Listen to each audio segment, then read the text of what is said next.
Soviet armed helicopter suddenly charged toward the American soldiers.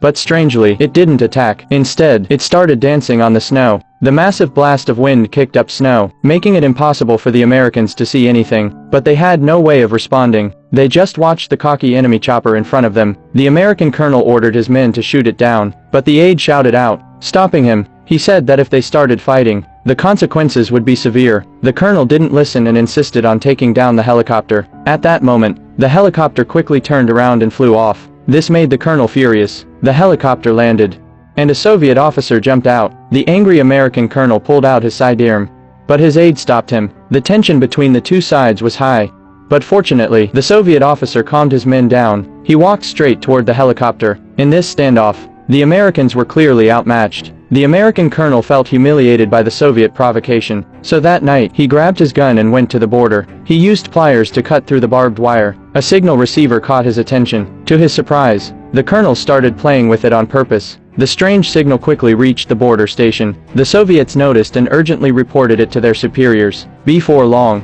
an armored vehicle raced to the scene. As 3 Soviet soldiers carefully examined the area, they suddenly heard the sound of a rifle bolt being pulled back behind them. When they turned around, the colonel was already sitting on their armored vehicle. Seeing this, the 3 soldiers had no choice but to surrender. Then, the colonel made them squat down on the ground. He pulled out some birthday hats and made them wear them. Next, he had the soldiers sing the "Happy Birthday" song. When they struggled to sing it, the colonel gave up and ordered them to lie flat on the ground and stay still. After a while, the Soviet soldiers realized the colonel was long gone. This border provocation quickly caught the attention of the higher-ups. Seeing their soldiers humiliated on foreign soil, the Soviet officers were furious, but the American colonel didn't stop there.